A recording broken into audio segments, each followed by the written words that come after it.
हमारे जीवन में ज़रा सी दुख परेशानी आते ही हम चिंता करने लगते हैं और चिंता से धीरे धीरे हमारी डिप्रेशन बढ़ जाती है। इस डिप्रेशन से छुटकारा पाने के लिए हमें भगवान श्री कृष्ण के जीवन से सीखना चाहिए। श्री कृष्ण से जीवन भर कुछ ना कुछ छूटता रहा, जैसे कि जन्म लेते ही उनके माता पिता उनसे छूट गए, फिर उन्हें नंद और यशोदा मिले, वे भी उनसे छूट गए। संगी साथी, ग्वाल बाल, खेल कूद सब छूट गए। राधा रानी और सखिया भी छूट गई। गोकुल छूट गया, फिर मथुरा भी छूट गई।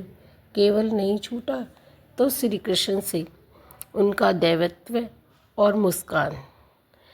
श्री कृष्ण दुख के नहीं उत्सव के प्रतीक है। सब कुछ छूटने पर भी कैसे खुश रहा जा सकता है, ये हमें भगवान श्री कृष्ण से अच्छा कोई नहीं सिखा सकता। इसलिए हमें हमेशा हर हाल में खुश रहना चाहिए और सदा मुस्कुराते हुए जीवन व्यतीत करना चाहिए। नहीं तो हमारे जीवन में परेशानियां बढ़ जाएंगी और हमारे जीवन में डिप्रेशन बढ़ जाएगा। जीवन में परेशानियां चाहे कितनी भी हो, चिंता करने से और ज़्यादा होती हैं और खामोश होने से कम होती हैं। सब्र करने से खत्म हो जाती है तथा परमात्मा का शुक्र करने से जल्दी ही खुशियों में बदल जाती हैं। भगवान श्री कृष्ण कहते हैं, बीते कल और आने वाले कल की चिंता नहीं करनी चाहिए, क्योंकि जो होना है वही होगा। जो होता है अच्छा होता है।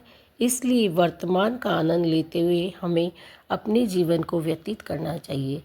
दुख भोगने वाला तो सुख भोग लेता है, लेकिन किसी को दुख देने वाला कभी सुखी नहीं हो सकता। इसलिए हमें अच्छे कर्म करने चाहिए। अच्छे कर्म करते हुए भगवान का शुक्र अदा करना चाहिए और भगवान के नाम को लेते हुए अपना जीवन व्यतीत करना चाहिए। भगवान हमारे लिए माता पिता की तरह है। जैसे माता पिता चाहते हैं कि बच्चे को अच्छे से अच्छा दें और बढ़िया दें, उसके जीवन में कोई दुख ना हो, कोई कष्ट ना हो, इसी तरह से भगवान भी यही चाहते हैं कि मेरे बच्चे को मैं अच्छे से अच्छा दूं, उसके जीवन में कोई दुख, कोई कष्ट, कोई परेशानी नहीं हो।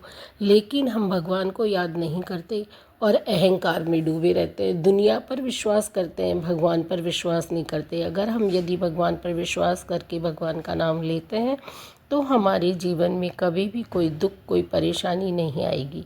हमें हमारे सभी कष्टों को भगवान को सौंप के और भगवान का शुक्रिया अदा करना चाहिए कि हे भगवान, आप जो भी करेंगे वो हमारे लिए अच्छा करेंगे, तो हमारे जीवन की सारी दुख परेशानियां दूर हो जाएगी और हमारा जीवन खुश में व्यतीत होगा। हमेशा हमें आनंद का अनुभव होगा। जय श्री कृष्ण।